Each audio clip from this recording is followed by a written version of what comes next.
এবার আমরা স্বাভাবিকভাবে কুমিল্লার ভোটার হিসাবে ওনার এখানে মনোনয়নটা প্রত্যাশা করেছিলাম। লড়াই সংগ্রামে উনি কুমিল্লার মাঠে ময়দানে নেতৃত্ব দিয়েছেন এবং এই আন্দোলন করতে গিয়ে যারা কারাবরণ করেছেন তাদেরকে উনি কারাগারে কোনো অসুবিধা না হয় সেই ব্যবস্থা করেছেন। খাদ্য এবং ওষুধপত্রের ব্যবস্থা করেছেন কারাগারে। তাদের জামিনের জন্য আইনজীবী নিয়োগ করেছেন। জজ করে না হলে হাইকোর্ট, হাইকোর্টে না হলে সুপ্রিম কোর্ট থেকে উনি জামিন। এই কারাবন্দী লোকগুলোর পরিবারের খবর রেখেছেন। তাদের পিতামাতা যারা অসুস্থ তাদেরকে চিকিৎসা দিচ্ছেন। খাদ্যের সংকট থাকলে আন্দোলন সংগ্রামে উনি রাজপথে ছিলেন। সেই হিসাবে কুমিল্লার জনগণ ওনাকে একজন এমপি হিসাবে, এমপি প্রার্থী হিসাবে দেখতে চাইছিল, এমপি হিসেবে দেখতে চাইছিল। দল থেকে মনোনয়ন পাবেন এটা মানুষের শতভাগ বিশ্বাস ছিল। ওনার বাসাটাও স্বৈরাচার বিরোধী আন্দোলনে ব্যবহার করছে দলের নেতা কর্মীরা। সেদিক থেকে সর্বদিক থেকে সর্বোচ্চ ত্যাগের অধিকারী হিসেবে আমরা মনে করেছিলাম উনি মনোনয়ন পাবে এবং উনি মনোনয়নের জন্য আবেদনও করেছিলেন।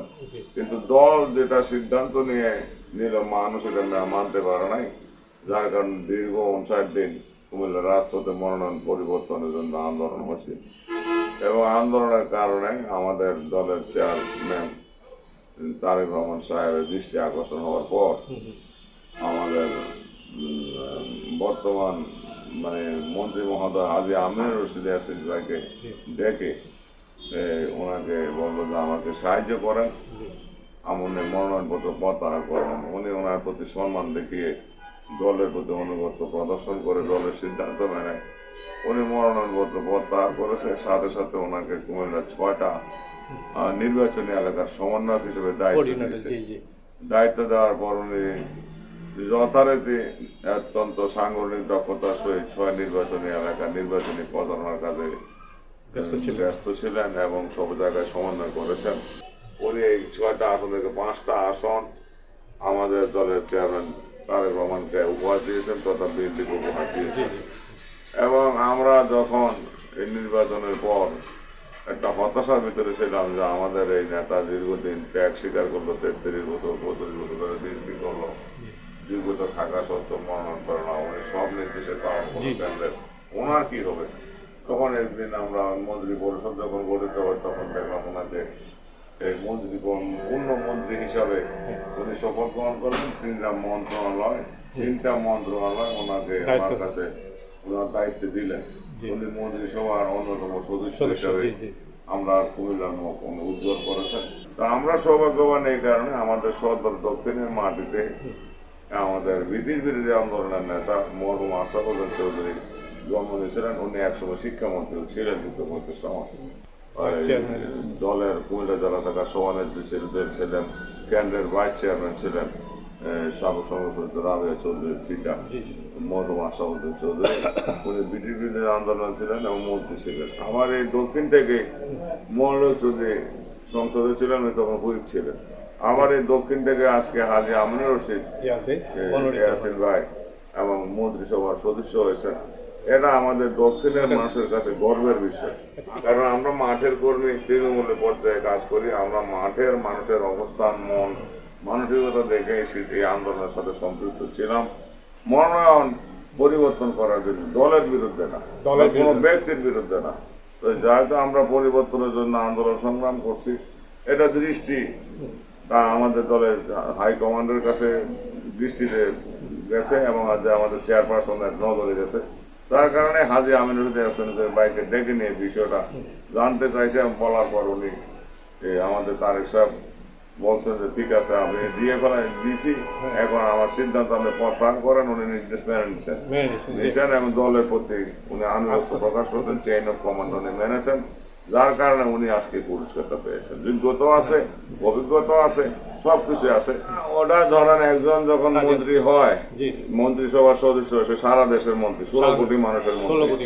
এবং আমাদের হাজী আমিনুর রশিদ ইয়াসিন ভাইকে যে মন্ত্রণালয়গুলো দেওয়া হয়েছে এগুলো খুব গুরুত্বপূর্ণ, কারণ কৃষির উপর বাংলাদেশের অর্থনীতি নির্ভরশীল এবং কৃষিজীবী মানুষ এই বাংলাদেশে প্রায় 70% উপরে, মৎস্যজীবী প্রায় আছে 20% উপরে। তো এই দুইটা সেক্টর, আর খাদ্য তো আমরা সবাই খাই, তো এটা একটা গুরুত্বপূর্ণ স্পর্শকাতর মন্ত্রণালয়। এই বিষয়গুলো উনি পরিচালনা করবেন, মন্ত্রণালয় দক্ষতার সহিত কাজগুলো করবেন, এটা আমরা বিশ্বাস করি এবং উনি পারবেন। উনি মাঠ থেকে উঠে গেছেন এবং উনি কৃষির সাথে ছোটবেলা থেকে সম্পৃক্ত ছিলেন। কৃষিকার কোন সময় কি সুবিধা, কোন অসুবিধা, তাদের কি সমস্যা, সবটা ওনার জানা আছে। এবং কৃষি উন্নয়নের বাংলাদেশের প্রাথমিক হচ্ছে দক্ষিণ কুমিল্লা, যেটা আক্তার হামিদ খান করেছেন, অধিক খাদ্য কলম। এটা উনি উনি সচক্ষে ওটা দেখেছেন, অনুধাবনও করেছেন এবং কৃষিতে উনি সম্পৃক্ত ছিলেন।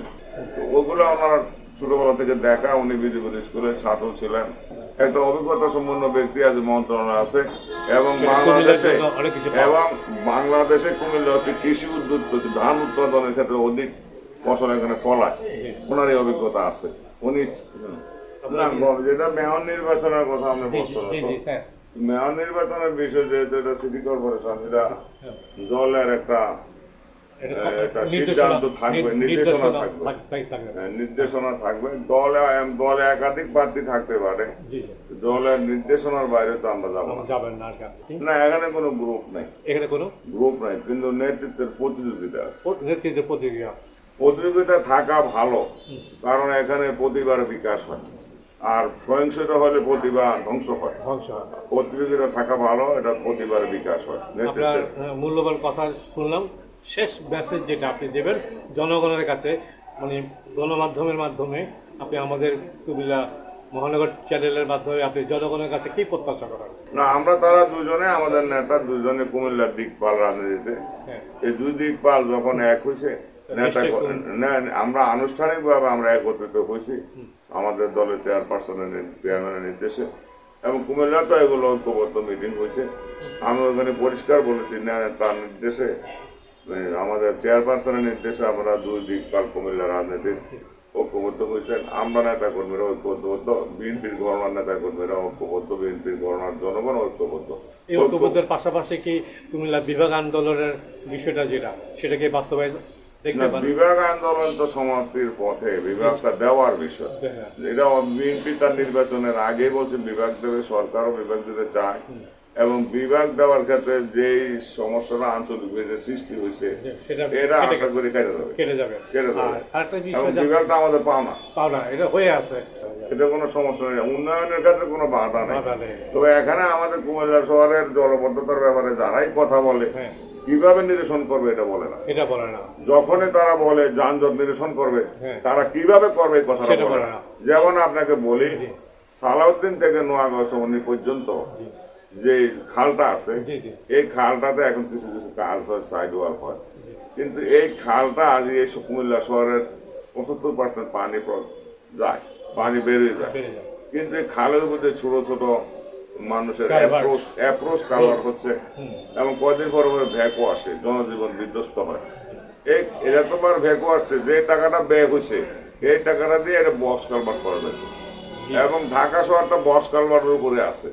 আর যখন ঢাকা শহরে বক্স কালভার্ট দিচ্ছে তখন একরকম প্রযুক্তি ছিল, এখন প্রযুক্তির উন্নয়ন হয়েছে, আধুনিক পদ্ধতি দিয়ে বক্স কালভার্ট দিয়ে দিলে এইখানে আমাদের সালাউদ্দিন পর্যন্ত একদম আরো রাস্তাগুলো বড় হয়, প্রশস্ত হয়, এখানে অন্য কোনো পথ নেই। এবং ওখান থেকে আপনার নোয়াবাড়ি সমুদ্র পর্যন্ত দিতে পারেন, কিন্তু এই বক্স কালভার্টের মাধ্যমে গাড়ি উপরতে চলবে, নিচে দিয়ে পানি যাবে। এটা অনেক উন্নত পদ্ধতি দেশে আসছে। এটা ঢাকা শহরের বক্স কালভার্ট যখন দিচ্ছে তখন আরো ২০-৩০ বছর আগে, ওই পদ্ধতিতে এখন উন্নত পদ্ধতি, কিন্তু তারা যানজট নিরসন, জনবদ্ধতা নিরসনটা কিভাবে করবে কোনো প্রস্তাবনা দেয় না, রূপরেখা দেয়, খালি করবো। এই কর্মের ভিতরে আমরা ঘুরপাক খাচ্ছি। আমি আশা করবো তারা এই বিষয়টা দৃষ্টি দেবে, এবং আমি সাংবাদিক হিসেবে আপনার কাছে অনুরোধ, আমরা এই নোয়াগাঁও থেকে এখানে যাওয়ার পর অটো দিয়ে দেখবেন অসংখ্য স্কুল হয়েছে বাড়ি থেকে বাইর হওয়ার জন্য, মানুষ তো বাড়িতে খাল দিয়া, কিন্তু এটা যদি আপনি বক্স কালভার্ট করেন আরো ৩০ ফুট, আপনি রাস্তা পাচ্ছেন, রাস্তা পাচ্ছেন, ফুটপাত না, রাস্তাও ফুটপাত দুটোই হচ্ছে। হ্যাঁ, এখন মনে করেন আপনার এটা আপনি পারেন। তারপর ট্রাফিক, দিনের বেলা কুমিল্লা জাঙ্গালিয়ার এই উত্তর দিকে কোনো বাস কোনো গাড়ি যাতে না যায়, এটা যানজটের একটা অন্যতম কারণ। এবং দিনের বেলায় যে বাসগুলো যায় পর্যন্ত এটা যানজট সৃষ্টি করে। আবার শহরের ভিতরে অনেক গাড়ি ঘোড়া যায়, এগুলো যানজট সৃষ্টি করে। এটা রাত্রের বেলা ৮টার পরে ৯টার পরে দিলে আর কোনো সমস্যা নাই। তবে এই নোয়াগাঁ সমনি থেকে আপনার সালাউদ্দিন পর্যন্ত আপনার আরো 20 থেকে 25 ফুট রাস্তা প্রশস্ত করা যায় যেতে বস কালভার্টের মাধ্যমে হতে পারে। হতে পারে, এটার উপর দিয়ে গাড়ি চলতে পারে। সেলিম ভাই, আপনার মূল্যবান বক্তব্য শুনলাম। আশা করি যারা যারা দিক নির্দেশনা দেন, যারা এইসব নিয়ে বাস্তবায়িত করেন, তাদের কাছে এটা জিনিসটা তুলে ধরবো আমরা। আপনাকে অনেক ধন্যবাদ। হ্যাঁ, সবাই জানাচ্ছি, আমি আপনারও ধন্যবাদ জানাচ্ছি, কুমিল্লাবাসীকে ধন্যবাদ জানাচ্ছি, সারা দেশবাসীকে ধন্যবাদ জানাচ্ছি। আসসালামু আলাইকুম রহমতুল্লাহি ওয়া বারাকাতুহু।